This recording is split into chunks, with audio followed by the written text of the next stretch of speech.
Welcome to the Real Food RN Wellness Podcast, the show that empowers you to open your eyes and mind to embrace a healthful life and take your health into your own hands. With topics like detoxing, basic foundational complete nutrition, and essential oil studies and uses, you found the perfect place to start your journey to better all-around health for you and your family.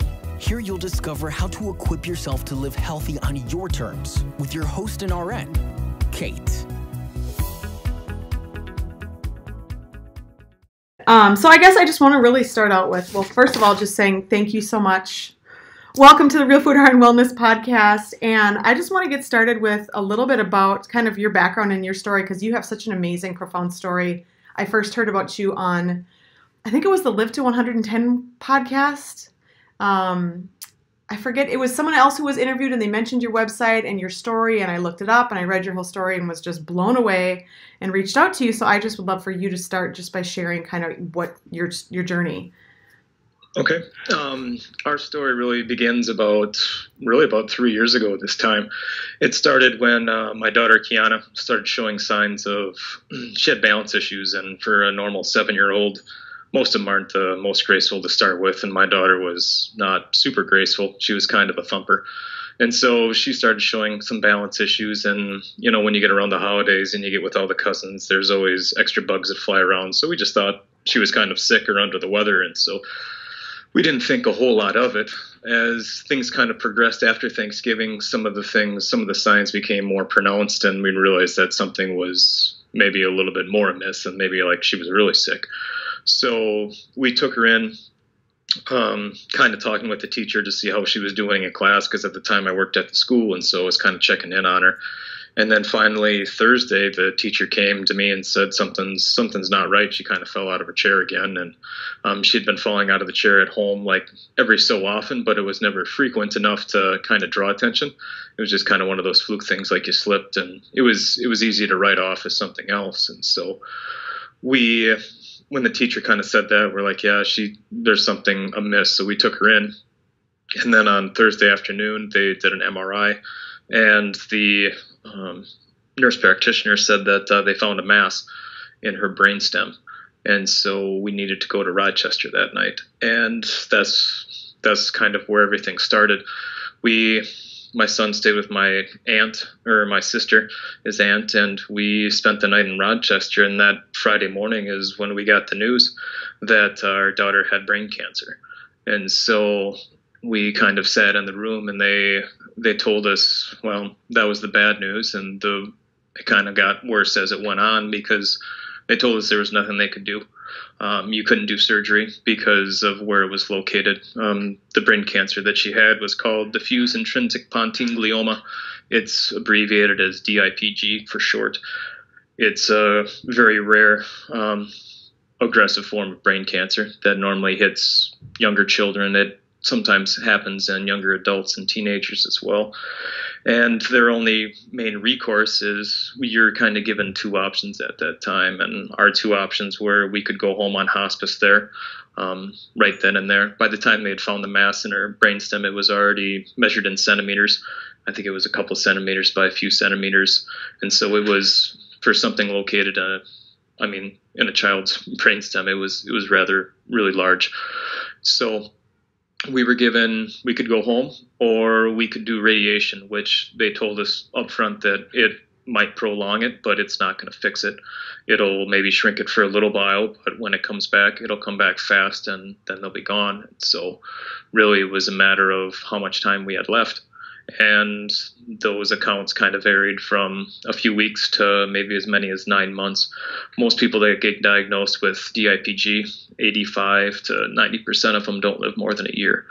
And so I found that stat out later, but you're just kind of working with the information you had. And so when I got that news, I started making phone calls, because it's going to affect a lot of people. And so I started with my family, and I called my brother, who's a chiropractor. He lives down in Illinois. And so as soon as I called him, they started working on a option 3 for us, because I told them the options that we were given, and then made my phone calls. And then we kind of talked to some people, and then we had to go explain this to our daughter in a way that she would understand. And so we went into the room and basically told her that she was really sick, and that's where Flutter was kind of given its name. As I was explaining to her what is going on, and that you have a brain tumor, and I think it was the second or third time that I used the term brain tumor that I realized that I couldn't do that for however long I needed to do that, and so we needed to name it.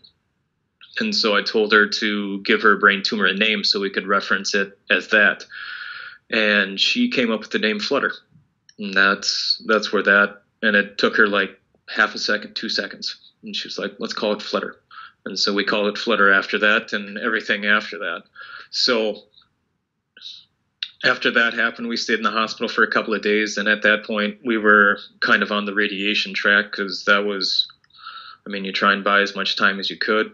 There was no trials, at least at our time. All the trials for DIPG were like phase 1 trials, and most of them weren't. It wasn't even like the doctors and the head of neurology kind of advised us that it's not really kind of the miracle you're looking for. So it was, I think one was in Pittsburgh, and I can't remember where the other one was, but we decided to do that. We were going to do that Monday morning. We had our family come up Sunday, and that's when my brother kind of, and his wife, who were chiropractors, kind of presented us with a different plan. And that's one of kind of the big choices we made. And instead of trying to figure out, basically trying to postpone it, we tried to fight it. And we did that by following a protocol. It was by Dr. Charles Majors, who had brain cancer at the time and was like 5 years in recovery after getting a diagnosis of kind of the same diagnosis that we just got. And so at this point, we really didn't have anything to lose. Part of the plan was pretty simple in nature, and it was figuring out what went wrong and trying to figure out a way to fix it, because it's not normal for a 7-year-old to get brain cancer. I mean, something went wrong. We missed something. We were always eating organic foods. I mean, most of our diet, even at that time, was at least 70 to 80% organic. We walked everywhere.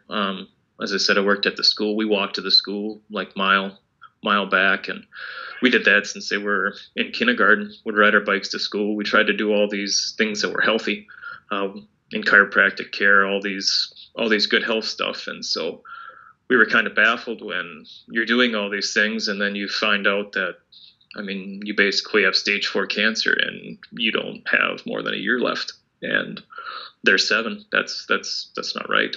So we got the news, I believe it was like on the 5th. They came up on the 7th.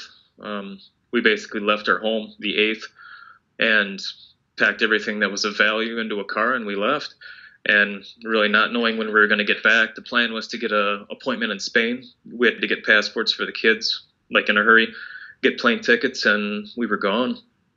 And so we stayed with my brother, and we were on a plane the 13th, heading for Marbella, Spain. We saw a doctor. From there, we did and that's kind of when the first time that the EMFs kind of came up, and he does a blood analysis where he looks at the blood and finds issues that you have in your blood. And one of the issues that Kiana had was a sensitivity to electromagnetic fields. And at the time, I mean, I'd kind of heard of it, and you figure with all the things that kind of go on in life, like Wi-Fi and all the other stuff, that would be an issue. And so we just kind of, we figured we can kind of handle some of that stuff. And so that was one of the issues, and there was quite a few other issues. There's things on my blog I talk about. It's in the puzzle series that kind of goes through all of her things that we knew that were wrong, and some of that dates back even to her Caring Bridge is kind of where that all originated, because we had a Caring Bridge post or page at the time that we kind of talked to people to fill them in what was going on. So we did that and kind of did treatment in Spain for almost 3 weeks, and then we came back to the U.S. It was, I believe it was like New Year's Eve day is when we got back, and we bought a bunch of medical equipment that most of the insurance companies don't cover or do any of those things for long-term treatment at home, because we knew it was going to be kind of a lifetime thing for as long as we had. And we got a bunch of, she had a PICC line placed. We were doing intravenous medications and all kinds of other stuff, and trying to make her better, anything that would hopefully work. as everything got geared up, unfortunately, because of the size of the tumor, it grew and it started pressing on the brainstem. Kind of controls things like breathing, and that was kind of one of the big issues for Kiana. It started to affect her breathing to where she would stop breathing basically for 45 seconds at a crack, and then she would breathe and for like 45 seconds, and I mean this would go on for hours at a night. And so things were growing, and there was other kind of tell signs that one of the ears she stopped being able to hear out of, and we were kind of aware, but we were trying the best we could to try and hopefully get ahead of it, and we really never could. Kiana passed away February 3rd, 2015, and that's kind of what happened there. She passed away at home, and it was frustrating because it was, well, one, it was your child, and we had just gotten everything up and rolling, and she crashed. Basically, is what happened. We ran out of time. We needed more time for the things to work. A lot of times with holistic healing, you don't heal overnight. It's kind of a long process. And as I look back on it now, I mean, there's other things, especially from the EMF standpoint, that we could have done better, but we just didn't know. And so all the things that we knew that were wrong with Kiana, we still changed even after she was gone. We hardwired our internet and did a whole mess of other things to kind of help ourselves, because we knew if it was bad for her, it's going to be bad for us. And so that's kind of the mantra that we've used, and we kind of kept going. Unfortunately, like 4 months later, my dad got diagnosed with cancer, and his, once again, was like a stage 4 cancer that they said that there's nothing you can do. And so with nothing left to do, we did the same thing we did for Kiana. And so he started using all the medical equipment we had. He started doing many of the same tests to try and figure out what went wrong. And one of the big things, and one of the big light bulbs that went on, was he also had a sensitivity to electromagnetic fields.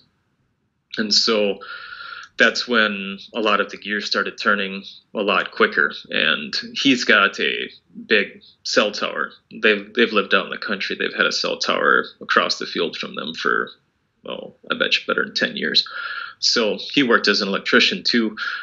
So he was kind of always generally exposed, but then more so his exposure kind of increased as well. And there was other issues that went along with that too, but EMFs were also part of it. And so he ended up calling in an expert, Dave Stetzer, to come and check the house and kind of take measurements on a variety of aspects. And that's when I first met him, because I was interested to see how much of a role that EMFs could have played in Kiana's passing. And so I met with him a few times, started talking to him, and then I started reading research papers and finding books. And the more that I read, the more that I realized that all the things that were wrong with my daughter can be explained by an overexposure to electromagnetic fields from a variety of different sources. You have many different sources of electromagnetic fields. You have the things in basically which powers everything. Our electricity is one source. You also have electric fields. You have magnetic fields, and that's kind of the big thing. You also have ground current, which is an issue. It's a good thing to measure. There's some things you can do with that. But as I started taking all these measurements in the house and all of the measurements where she lived, I found very high readings just about everywhere. And so as you start piecing together, you don't wake up with cancer overnight. It's not like you wake up Monday morning and you call in sick with cancer and the next day you're good. It's something that happens over time. And so trying to find something that you're exposed to constantly at high levels is sometimes hard, because with electromagnetic fields, you can't see them. You can really only measure them. Some people can feel them. But that's only if you're sensitive, and some people are, some people aren't. It's like being allergic to cats or dogs or peanuts. Some people are, some people aren't. So as I started measuring all of these things, I found all of these different areas that were bad. And unfortunately, there was many things I could have done if I would have known, possibly, and maybe it would have helped, maybe not, but I found all these things. And as I started reading through all these researches and all the things that happened to our family, it became very aware that it's not just Kiana or my dad that had issues with electromagnetic fields. There's numerous people that have issues with electromagnetic fields, and taking care of them isn't necessarily as difficult as everyone thinks. Trying to measure them and trying to find safe levels, that can be, you can argue about that for a long time, but trying to mitigate them or at least use them in a much safer manner can be quite easy. And I mean, there's a lot of small steps you can do to work towards that. There's a lot of people that have, symptoms they can't explain why they can't do these certain things. And when it gets to that, and if you're trying to live the healthiest lifestyle you can, you really need to address how you use your electromagnetic fields in your life. Usually for most people, it's going to be their cell phone, it's going to be Wi-Fi, and it's going to be dirty electricity. Those are going to be what most people are exposed to constantly all the time in different areas and at different amounts. The more you're exposed, kind of the more you're at risk. And so the biggest thing I always tell people is to start measuring wherever you're at, and then try and take steps from there. Always measure first and panic second. Because if you panic before you measure, you're probably going to spend a lot more money than what you intend to. And some of the devices you buy aren't maybe necessarily doing what you hope they're going to do. Because for a lot of it, it's simply just turning things off. And so that's how I basically got into this. And my mission and kind of my goal is to then help to people at least minimize their exposures through, I guess, the most cost-effective means possible, and help them to basically avoid what happened to us, because these things are going to keep happening, and they have kept happening. People write them off as bad luck. It was bad luck for this person, but there's reasons people get sick. There's reasons that there's cancer.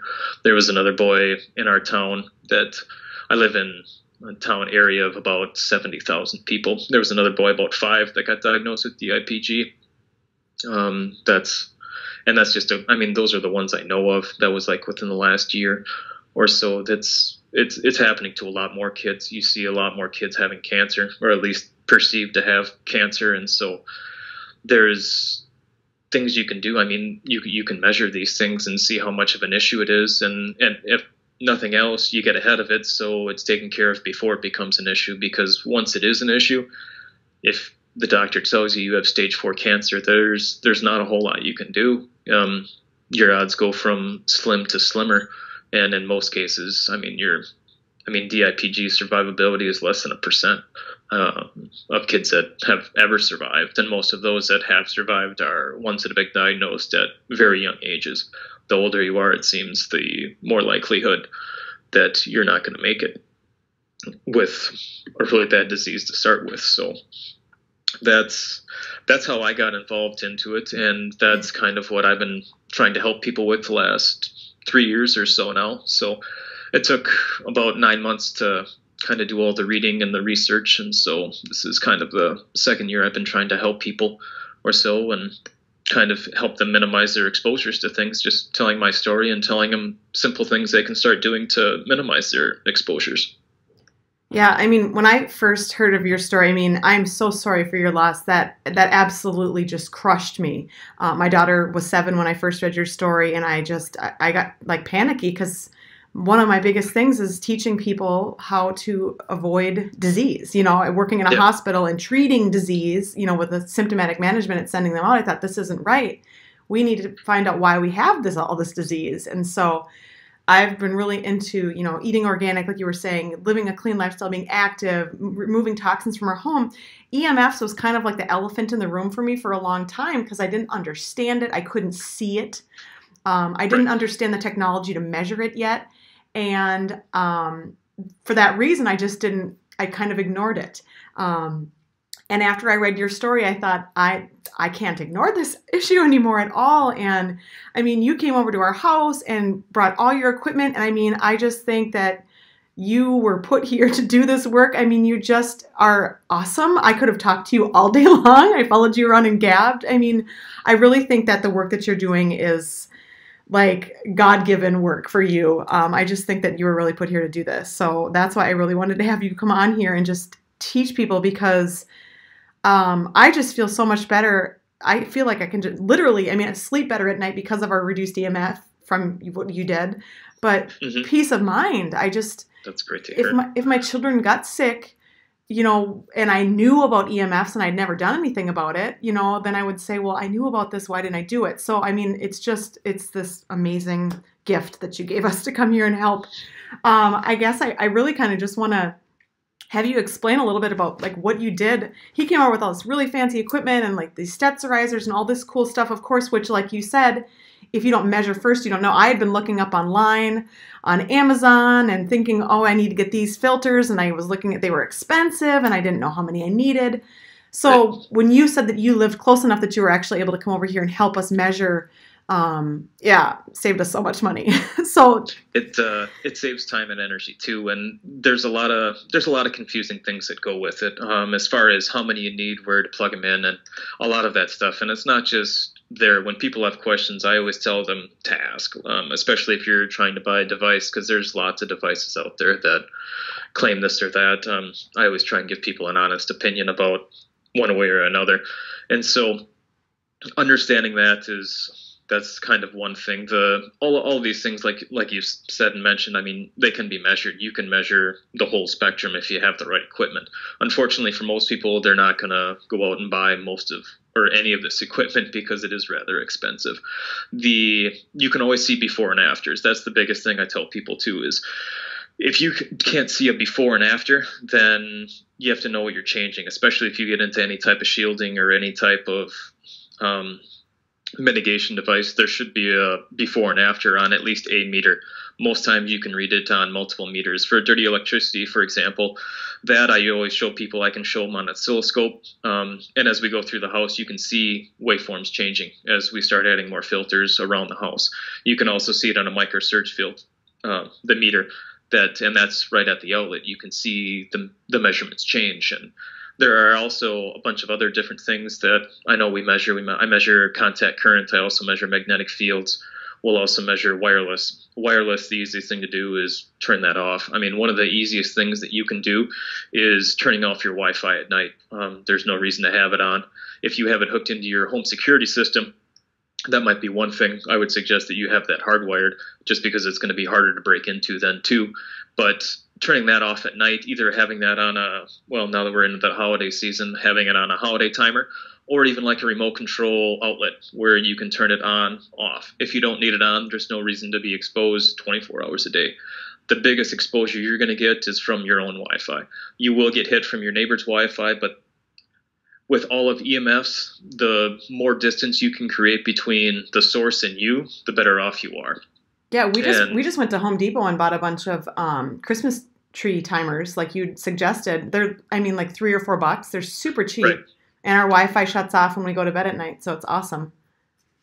And really the biggest thing where you want to start, if you have limited resources, you start with your bedroom, because that is where you sleep. That is where your body heals. That's where a lot of good things can start taking place. And if you rob your body of that, it slowly wears down at time. For example, in Kiana's room, some of the easy things that, I missed before we started doing this, your small electronics. Small electronics a lot of times have transformers in them, which will create a bigger magnetic field.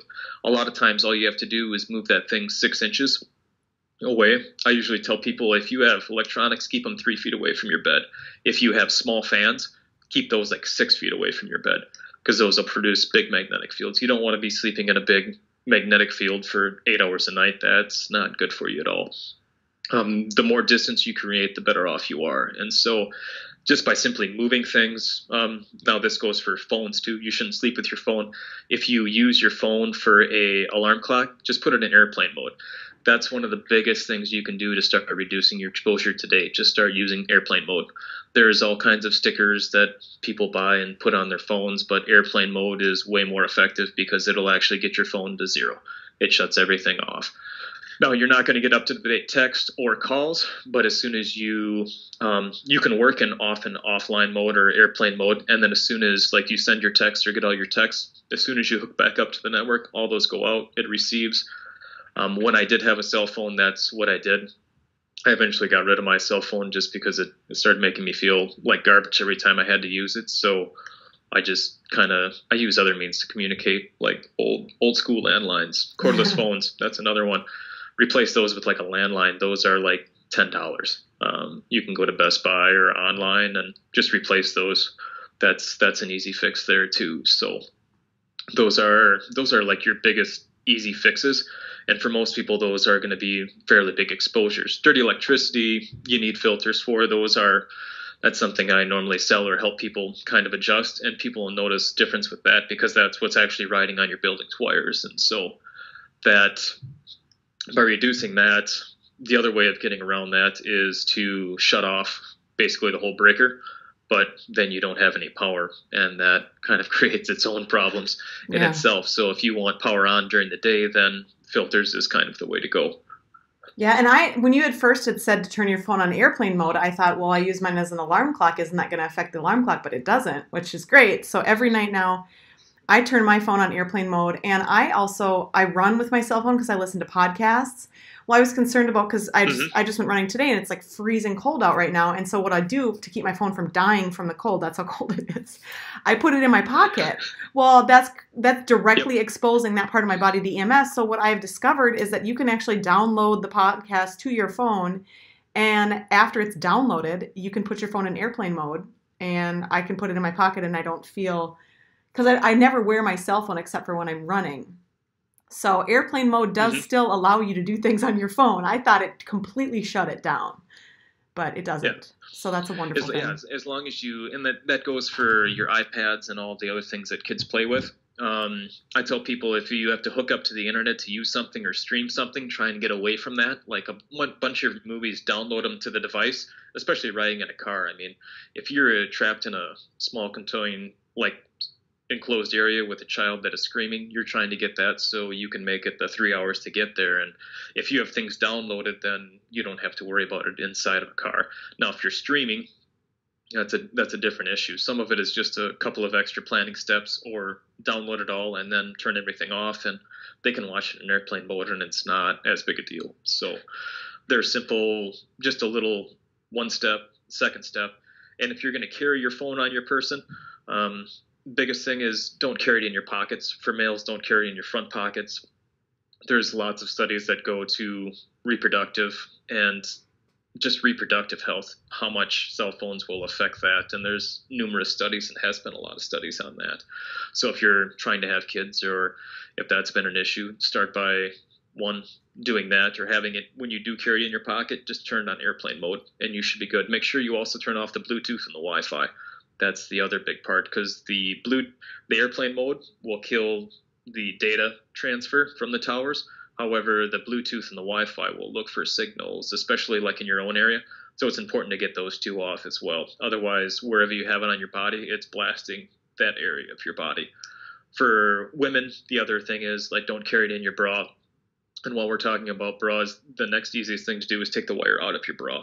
Replace it either with a wireless or even plastic. When we were in Spain and we were going over like some of these issues, we all had our blood tested, and I mean, half the people that were in our party had issues with sensitivity to electromagnetic fields. But over there, you were able to take your bras into the department store, and they would replace it with plastic for, I think it was like €1 or €2. Really? That's something that you can do over here, and something very easy. Metal is an antenna, and when you get into high areas of EMF, it's looking to go from high potential to low potential. And if you have metal on your bra, that's kind of where it's going to be attracted to. So I was meaning to ask you this earlier, because I know I'm going to get questions about this, but so testing for sensitivities to EMFs, that's just a simple blood test? Like, can you just go ask your doctor, or how were you able to get those tests? We did it. There's a lot of the tests that you see we did a blood test, and it was through Dr. Helou in Spain, who's an alternative oncologist there. And so he helps people, and that's kind of one of the areas that that's where his expertise is. And so what you look for, like in a blood sample, if you've got a really nice microscope, is the red blood cells, instead of being nice and evenly spaced through a blood sample, they'll all be clumped up all together because of the oscillating fields back and forth. And so it kind of messes with the polarity, because there should be a nice even space. Like with magnetics, if you have like the poles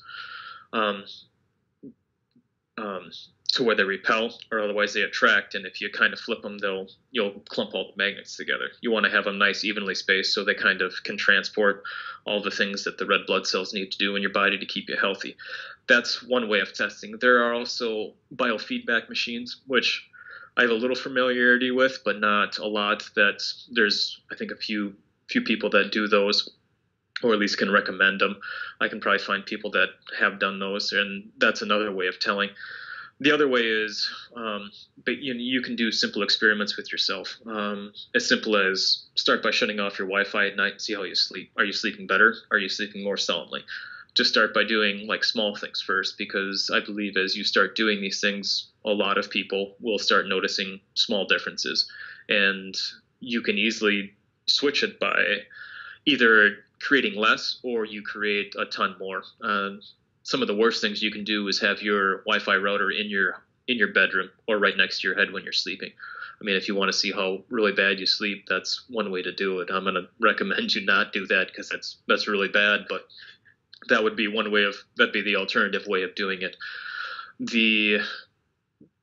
That's kind of a lot of it. You're going to have to kind of trust yourself how you feel. The question and a lot of the things that come up with electromagnetic fields is it doesn't affect everyone the exact same. And so how it affects you, I have a certain sensitivity to it. If I get into areas of that are worse off, there are certain things I can tell, sometimes not tell. A lot of times whatever I feel, I can always back up with measurements on real expensive equipment, whether it's there or not there. But if it's low enough, there are times that I don't tell, or it's not as problematic as certain areas that are high. Office spaces are normally high just because of the computers. Schools are normally really high because of all the technology that they have in there, like smart boards, computers, servers, a lot of your lighting. That reminds me, one of the simplest things you can do today or start replacing is light bulbs in your home. That's probably the biggest thing you can do, and actually it'll save you probably money down the line when you do need to get filters, because many of your lights, especially your energy efficient lights, if you have a CFL bulb, and that's that curlicue bulb, they're filled with mercury. If you have any of those bulbs in your home, you should get rid of those like today. Just go and unscrew all of them, throw them away. The easiest way to replace those is with the old filament kind incandescent light bulbs. They have a filament in them. Just plug those in if you can still find them. I know in our area, like in the Midwest, Menards still kind of sells those. You can replace them. Replace all of those. That's kind of one of the biggest things you can do to at least get your dirty electricity down. That would be great, because even besides the problems that CFLs and all of those produce as far as dirty electricity, they will also generate big contact current the closer you are to them, which is also bad. I think we tested, that was kind of one of the tests that we did at your house with the 1 meter, where you put your hand closer to the light and you saw how your contact current went like to 100 and some microamps. Yeah. I just love it. Was coming from a science background. I like to see things measured just because it makes it more, real. And to see that measurement. Plus, my husband had just put a ton of those new bulbs in our house. And so we went through and took all the light bulbs out and got all brand new ones. So, yeah, we had just filled the house with those bulbs. So I'm so glad you came in and said, get these out of here. Those need to be, people have, many of them do it because they're doing it from a standpoint of being green. And I did the same thing in my home. I had bulbs like that all in my home, and about $100 later, I replaced all the bulbs, and now I'm starting to replace with LEDs that don't produce dirty electricity. There's not a good way of looking at a package, and with an LED bulb and knowing which is which, you have to measure those, and for that, you need at least a microsurge meter to do that. So those are kind of hit or miss. Some are good, some are not good. Some brands are good, some brands have good ones and bad ones, and it gets rather confusing. It's how the bulb gets made that's the big thing. Yeah, I think you recommended some from Amazon or something, that you said that was a really good one, and we just ordered those. I don't even remember, but I know we replaced them all. Yep. I had a blog post not too long ago about light bulbs, and I think I pictured some so you could see the actual picture in the container. I've got some sitting on my bed now, Xylotech. I've had decent luck with those, and just because I found I've only been able to find 3 different brand or types of bulbs that Xylotech makes, but all 3 of the brands that I tested were okay.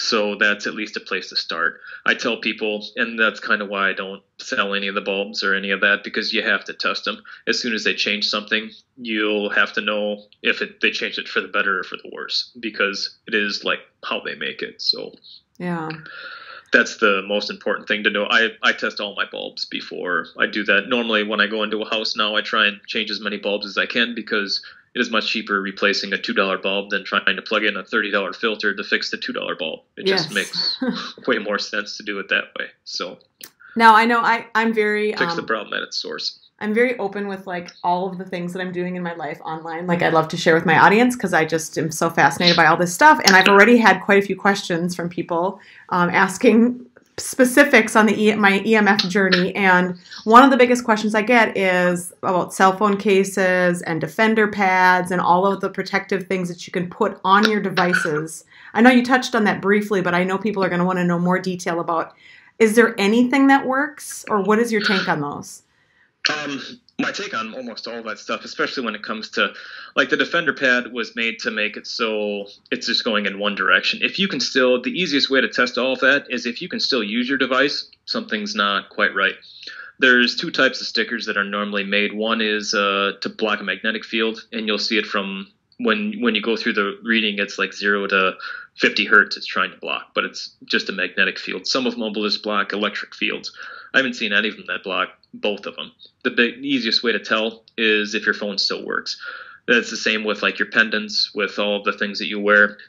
If you want to test how good they are, or if you believe that like by wearing these things it's actually shielding you, and there's other ways of showing this as well, that they don't actually shield you, at least not to what they're not blocking the frequencies hitting you, because you can measure those.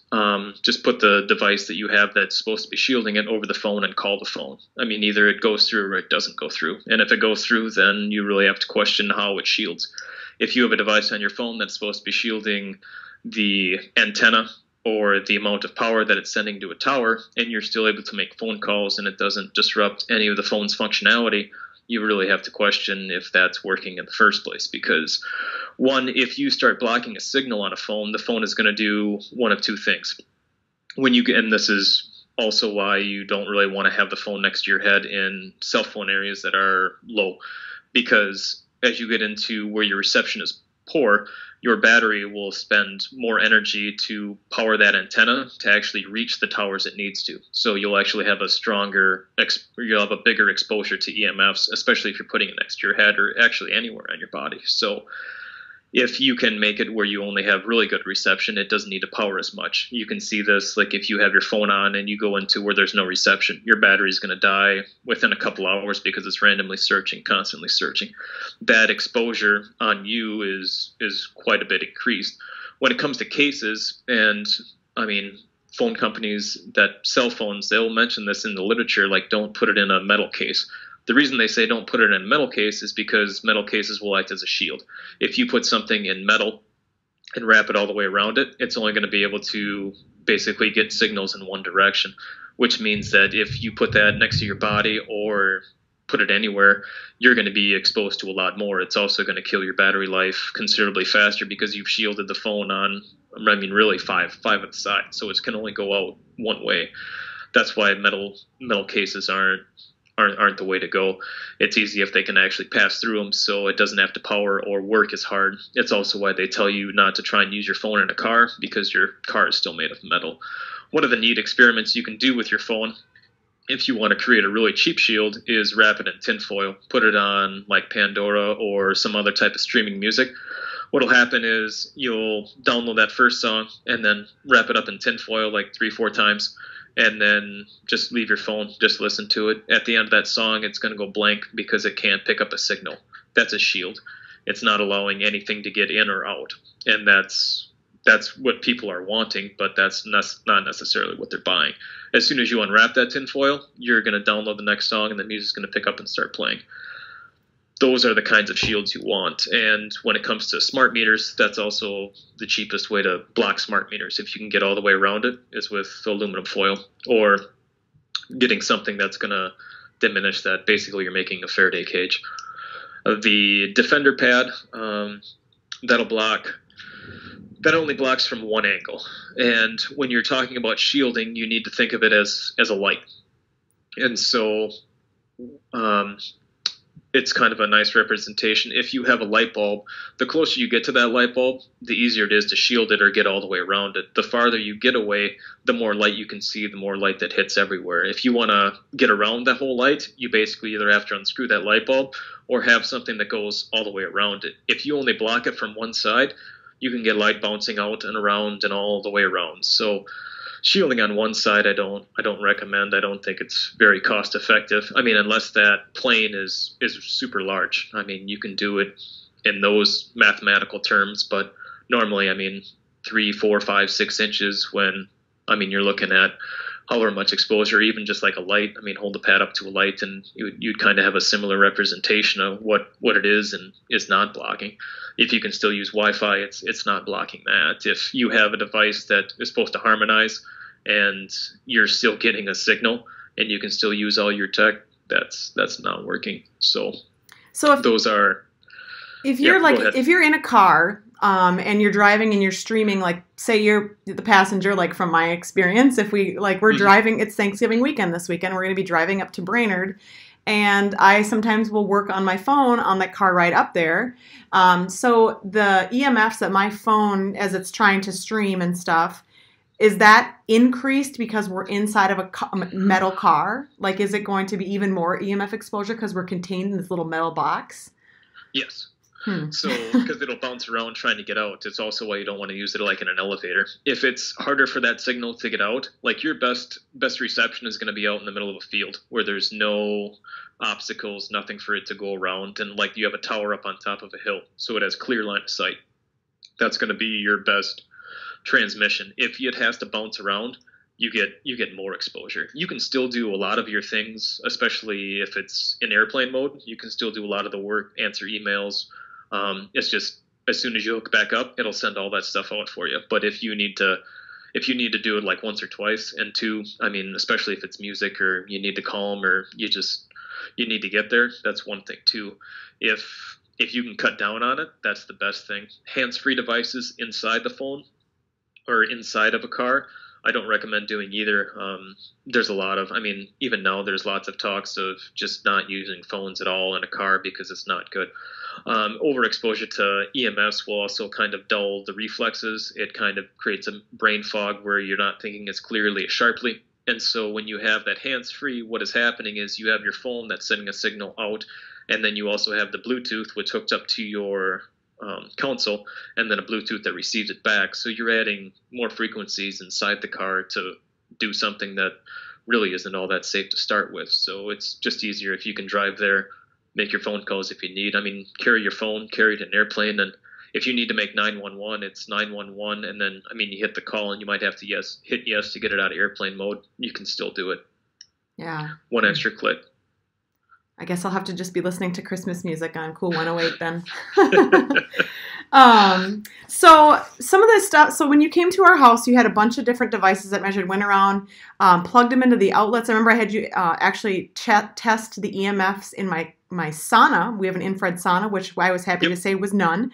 And then there was these filters that you've been talking about. They're like white cubes, and you plug them into different outlets. Now, how did you measure the outlets and know where specifically to put? Because I know they're in different outlets. I mean, we have lots of outlets in our house. Yep.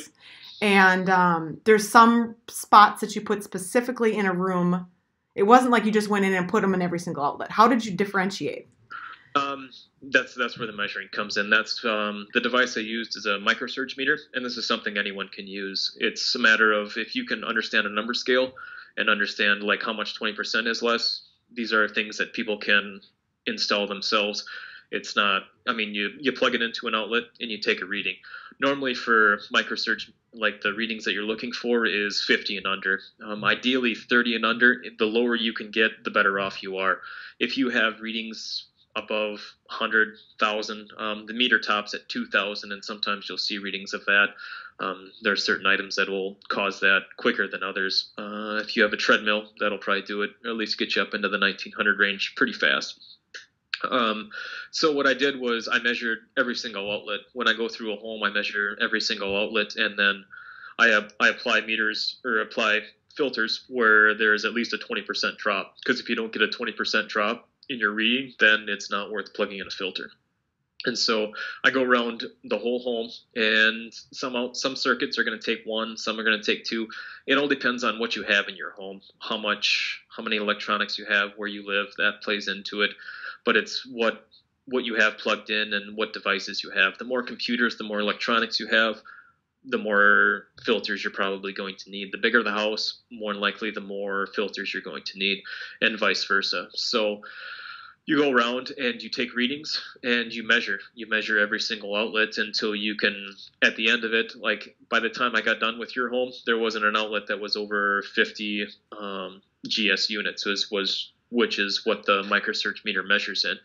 Now, to also show, like I can show it on the microsurge meter, but I also show it on an oscilloscope, and there's befores and afters when I didn't plug any filters in, and then how many filters I plugged in, and the difference between the two waveforms. And you can see that the waveforms change, which is what they're supposed to do. And you'll also see that the frequencies that are within that waveform are considerably different. You don't have frequencies between 4 kilohertz and 100 kilohertz, because that's what the filters will filter out. And so that's kind of a nice thing to see too, that they're doing what they're supposed to be doing.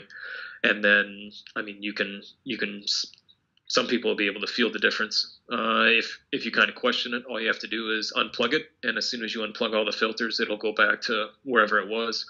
And as long as they're plugged in, they're working.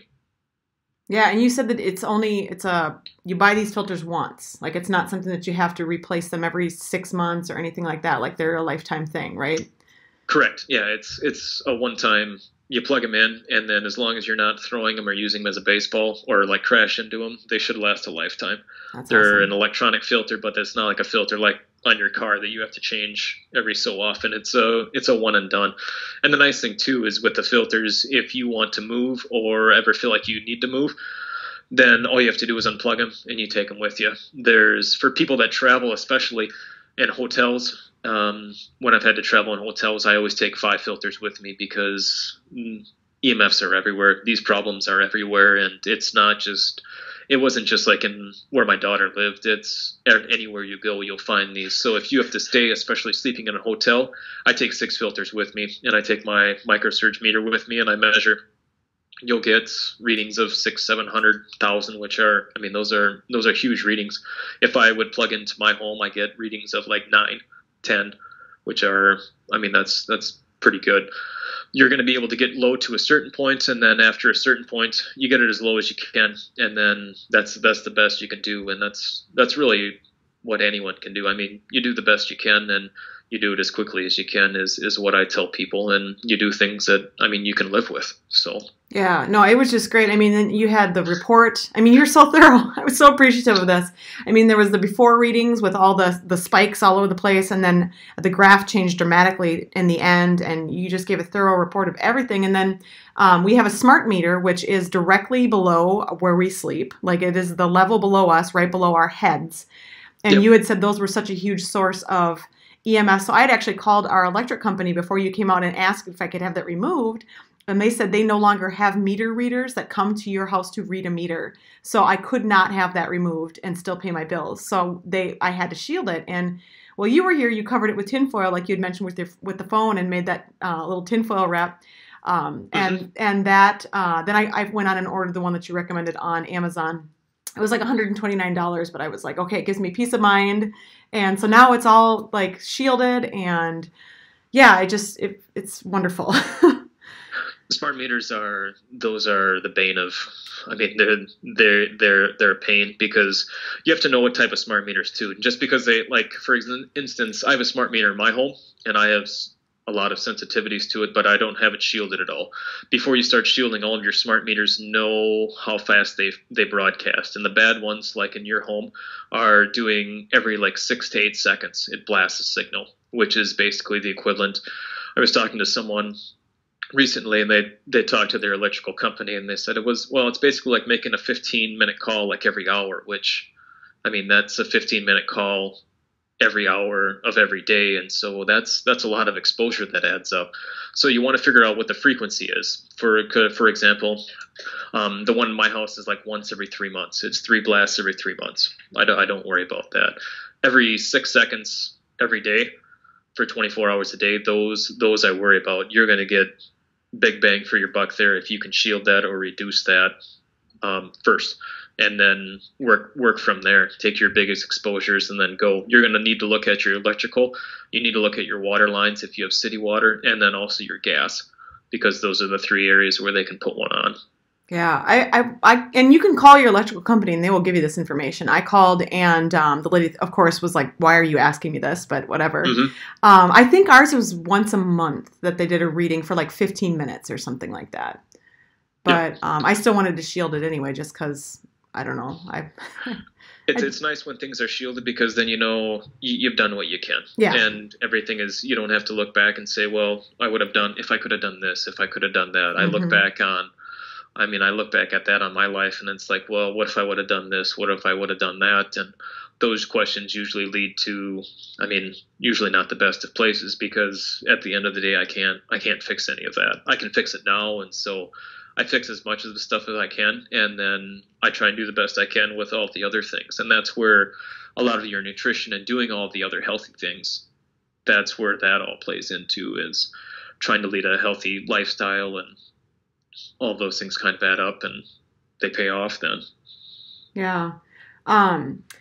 So what would you, for someone who is just first hearing of this, you had said putting your phone on airplane mode, shutting off your Wi-Fi router at night when you sleep, trying to plug in directly rather than Wi-Fi as much as you can. What are like the first basic, most essential steps people can take to protect themselves? The biggest things are Wi-Fi. Start by shutting off your Wi-Fi at night or when you're not using it. If you don't need it on, think of it as kind of a light switch or anything else. If you're not using it, have it turned off, because there's no reason for the extra exposure. If you need to use it, turn it on and then turn it off when you're done. That's where the remote control switch is nice.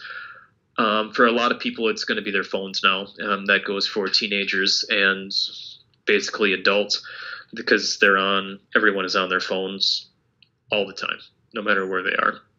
And so trying to start limiting your phone usage is the next big thing. If it's in airplane mode and turned off, that's, at least you can carry it with you. You're not getting exposed nearly as much, which is helpful. And then it's looking at dirty electricity. If you can, basically just flip the breakers off in your house, especially in the bedrooms you sleep. See how you sleep. That'll get to 0. And then in the morning, you'll have to obviously turn them back on. But that would be one thing. Otherwise, installing filters in your bedroom where you are, that would be a start, an easy start or a less expensive start.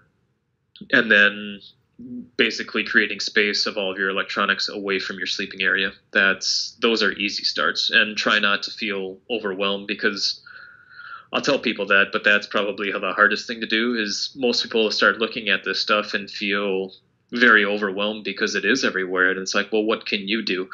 And the big thing is, if you start changing your habits, or even especially like spending habits, that's the biggest thing. Like, there's the new iPhone for almost $1,000, which I tell people is not good for you. If people are asking for different devices, especially like now, I recently had to get a laptop. It was hard finding just a laptop with an Ethernet port on it, because everything is wireless. Wireless is not good for you. If people start demanding Ethernet ports, they're going to make computers with Ethernet ports, and so that's where people as consumers can really start making changes, is starting to buy products that are actually good for you. Start buying the LED bulbs that are good, because other companies will look at those and say, why are they selling versus not? And you don't need rules for that. You just need competition. And if someone else is selling more and all they have to do is make a quick fix so a LED doesn't make dirty electricity, then their bulb will sell too. And everyone's happy then, not just one person. That's the big thing. Yeah. Everything that you do, you can make all the changes you want, but everyone needs to start making like little small changes. And the more people that do that, the better off it is, not only for you, but for everyone else around you, because you reduce their exposures as well. So that's the other nice thing about doing a lot of this. And why I like going to people's homes, especially with kids, is you make it better for them, and that brings me great joy. Totally. And I could see that in you when you brought the kids the little wristbands and the flashlights that they still have. I mean, I can tell that you just totally lead from your heart, which is so cool. The kids really love that too. They're always curious about all the things that I'm doing here, and we're not big advocates for our kids getting screen time. We very rarely watch TV, maybe, the occasional binge of Christmas movies right now, but otherwise we don't let them play on devices. We have an iPad that every once in a while we let them play with this one Play-Doh game where they can make movies using their Play-Doh, and it's a really fun learning game. But I see a lot of their friends on devices all the time, just either a cell phone or an iPad. I mean, they get home from school and that's the first thing they do. How do you think that's going to affect the health of our children moving forward? You can look at the health of the children. One of the nice things is like autism rates. If you look at autism rates, especially in the last 40 years, the first cell towers came out like in the 80s, and at that time, like in the early 70s, autism was about 1 in 5,000. As it's kind of progressed and as you see more and more towers, that number slowly decreases until now autism is to the point where it's 1 in 50 or so. And there really isn't an explanation that rises the same as autism, except for our use of electromagnetic fields, and especially wireless. That's the big thing. If you look at health, once we started making most of these changes, like things like the flu, things like these little bugs, I don't get sick nearly as much as what I used to. I'm much healthier that way, just because my body only has to fight one thing, or it has to fight less of all of these other things. Mm-hmm. You see it in the health of the children. You see it in just their moods, on how they're able to behave and control themselves. That's the easy thing. And if they're getting super upset about having an iPad taken away, there's like addiction components that go to it as well, which kind of drive even farther into that, becomes more of the biological processes. But if there's like a chemical reaction between having that and the rewards that go with that, then that's anything that's going to alter a biological process that's potentially dangerous and should be used with care. And you shouldn't really just be giving it to your kids for as much as what people do now. So yeah, it's just become a pacifier. And I know I completely agree. There's so much outside stimulation for children that it really is affecting. It is lighting up parts of their brain that were not lit up before. And right. it can lead to, poor choices later in life as far as addictive behavior. So we're very cognizant of that, and try to really limit. And our kids love books and real Legos, and we're embracing that for as long as we possibly can, to just read a real book. But I know the parents and I'm not coming down on parents, because I know the struggle is real. I have 3 kids. Parenthood is hard. But what can they do if they've let their kids have these devices and now they're having a real struggle? What can they do to protect their kids from the exposure? Just tell them no, or airplane mode? Airplane mode is the biggest. All those devices, they all come pre-equipped with airplane mode. You don't have to buy anything extra. All you have to do is turn it on. There's tons of apps and games. If your kids are playing games, especially most all the things you can do on a tablet, you can do on a wired connection on a computer. That's what I do for my son. He has games, and he plays games with his friends online, and everything's wired. So it's as good as it's going to get. He still gets interaction. They get playtime. He gets screen time, but it's all wired. It's as good as it's going to get. And so that's kind of the big thing. You don't have those exposures. You don't have the extra wireless. And really, for much of your connections, wired is almost twice as fast as what a wireless connection is. It's more secure from a security standpoint, and it's much healthier. So that's the big thing. If you can still use the devices, just try and use them as airplane as much as possible. That's the big thing. It's not that I'm against technology in any way. It's just that there's many ways that we can go about using it in a much more safe manner or responsible manner, and try and take some of these precautionary steps so they aren't issues later on. Most of the issues that you're going to see are issues with nervous system, your skin, and your blood, because that's what it hits first. So most of your mental health issues, they can have traced back to EMFs, and you look at exposure and how much stress basically your body is under. skin and blood, that's also what it comes. So like leukemia was one of the first studies they did that linked magnetic fields with, or overexposure of magnetic fields to leukemia. And so those are things you can measure. Those are things that you can do. And so try and stay away from those as much as possible, because kids' bodies, they're not like an adult's bodies. All the tests that you see that comes from these agencies, they're based on, it's like a 6 foot, 200-pound male, and there are very few of us that actually fit that description, myself included.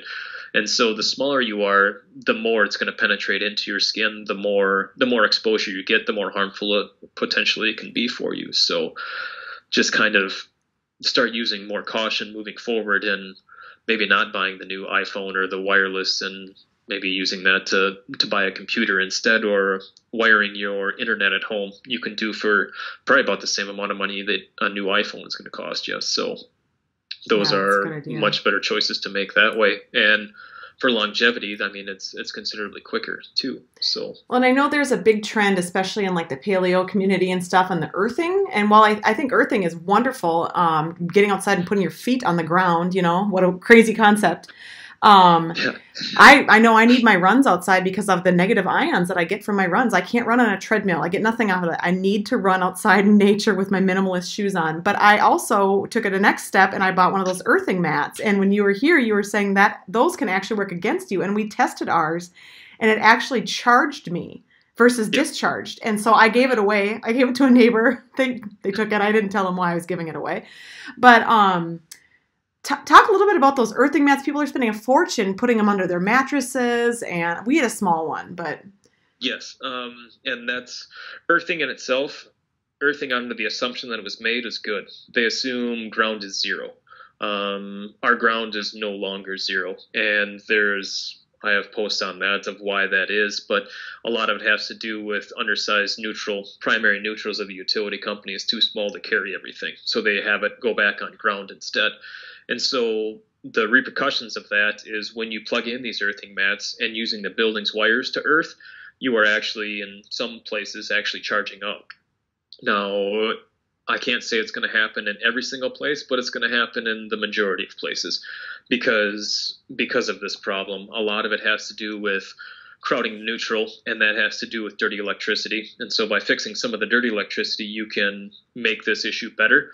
However, you may not make it to the point where you're actually discharging instead of charging, in which case a lot of times I tell people I recommend against earthing, especially using buildings wires. If you want to earth, go outside and step and earth that way. Don't earth with the buildings wires, because you could actually be charging up, which then defeats the purpose. Yeah. I found numerous devices that I bought, and you touched on a treadmill where I live in Wisconsin, so I'm running when it's 5 below outside is not ideal, and so that's why we bought one, only to realize that with the variable frequency drive that it had in it was making our wires and everything else just terrible.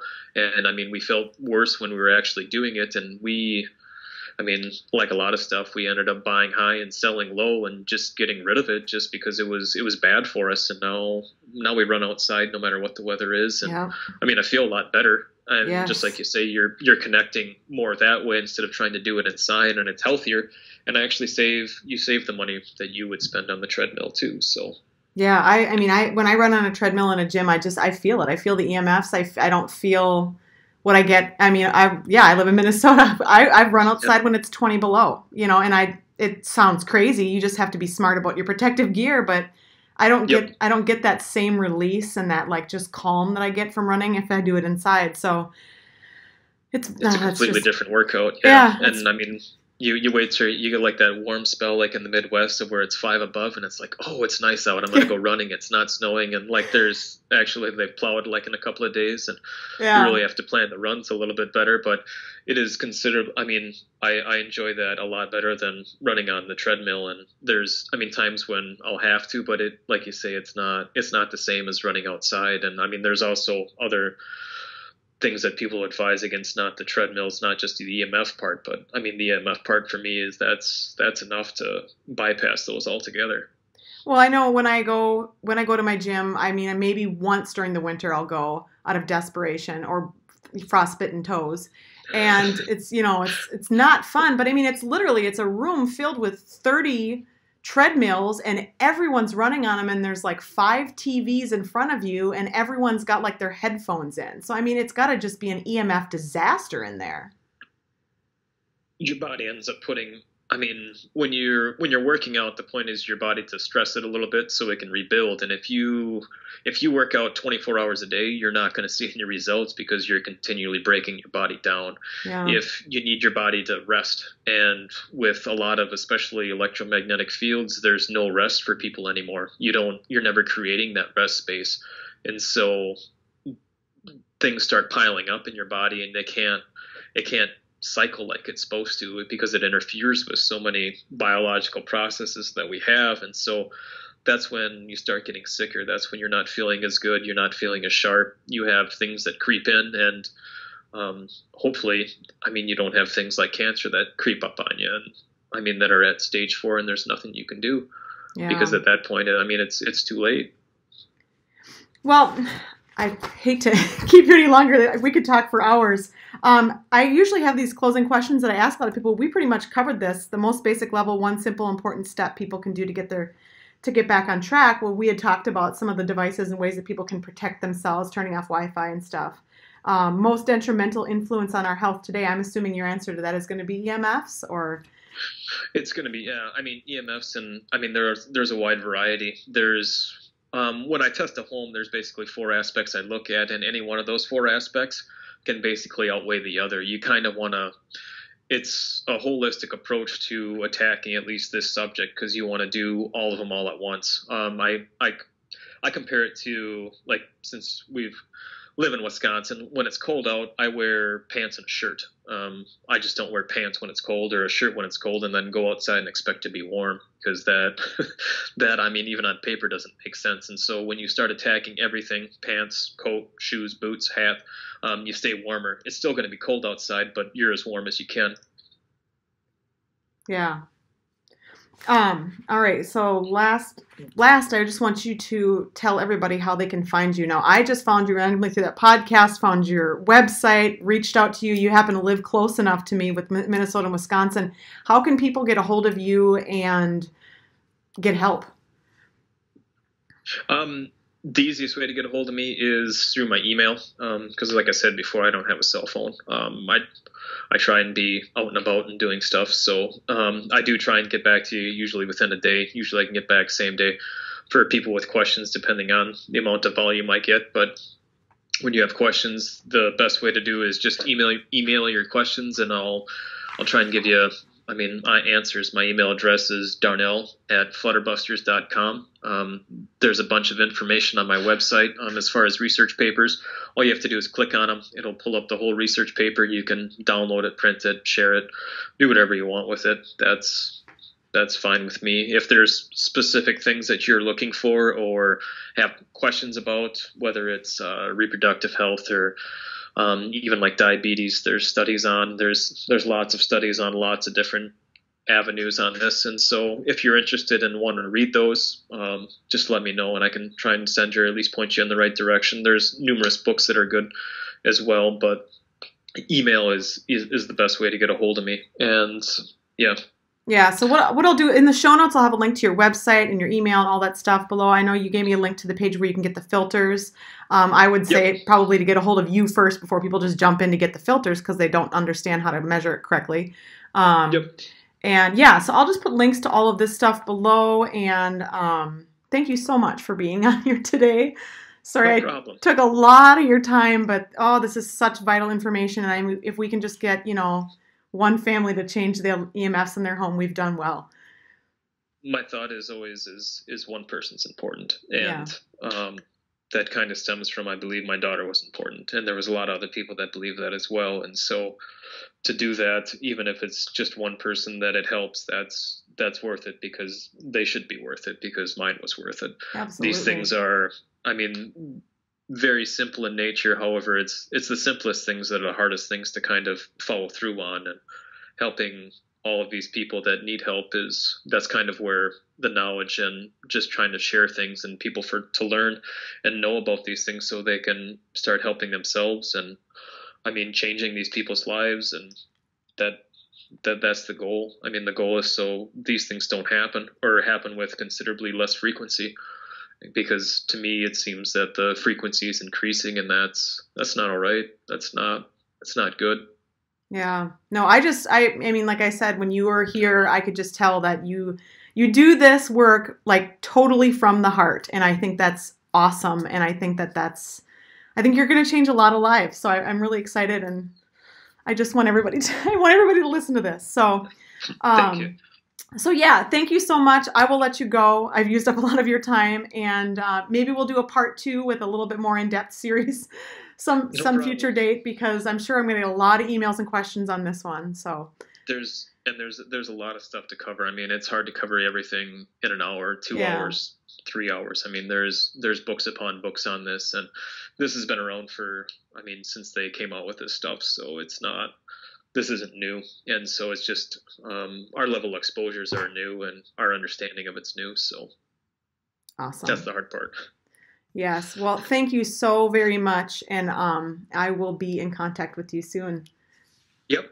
Thanks. Thank you very much. Thank you for your time.